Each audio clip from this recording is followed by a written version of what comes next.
네, 올 정기국회 예산 심의 과정은 참으로 지난할 듯합니다.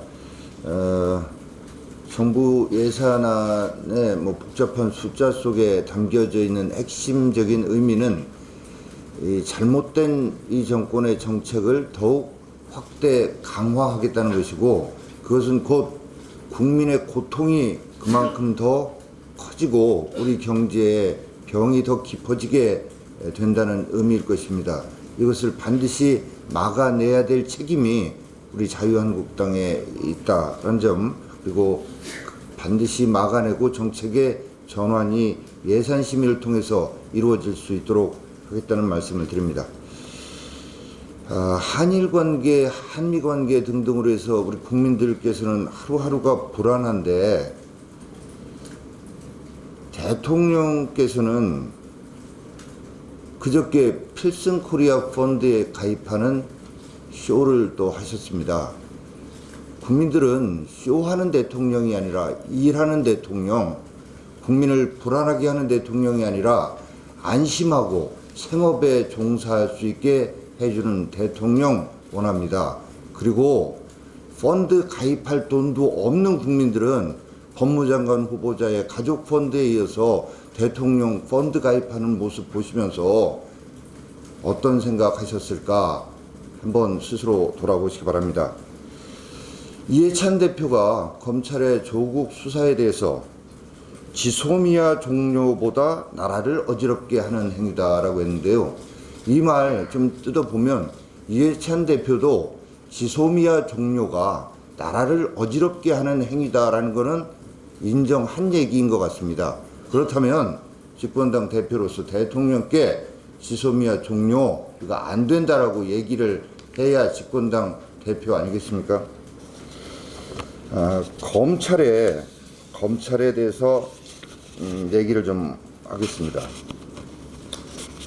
그동안 검찰이 우리 국민을 실망시킨 게 한두 번이 아니었습니다만은 지금 이 나라 검찰 전체가 역사적인 기로에 서 있다라고 보여집니다.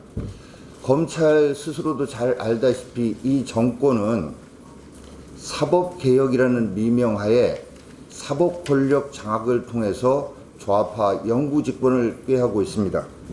아울러 공수처라고 하는 조직을 통해서 좌파가 검찰 조직을 완전히 장악하고 통제하는 그런 세상을 꿈꾸고 있습니다. 대한민국 검찰 이거 막아내야 되지 않겠습니까? 이거 막아내는 길은 이 조국 일가에 대한 철저한 수사를 하는 것입니다.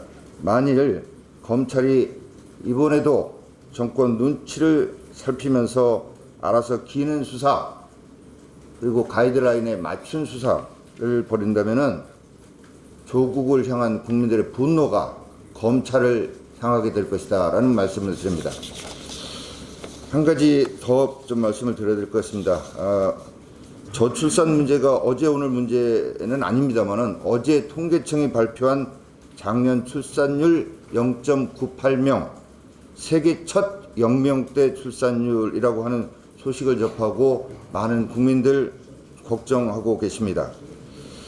그간 출산율 높인다고 무려 152조 원을 쏟아붓고 세계 유례없는 0명대 출산율을 기록한 암담한 상황입니다. 더욱 걱정인 것은 통계청이 올해부터는 좀 나아질 거다라고 기대한 것이 완전히 틀렸다는 데 있습니다. 정부가 지난 4월에 인구정책 TF를 꾸렸지만 지금까지 제대로 된 대책 하나도 내놓지 못하고 있습니다. 더 이상 앞으로 나아질 거다라는 이런 얘기로 국민들 호도할 생각하지 말고 실효성 있는 대책 좀 마련해서 제시해 주기 바랍니다. 우리 당 정책위도 지금 비전 수립 분과위, 사회 분과위를 중심으로 해서 이 문제에 대해서 지금 심도 있는 논의를 하고 있다라는 보고 말씀도 드립니다. 이상입니다.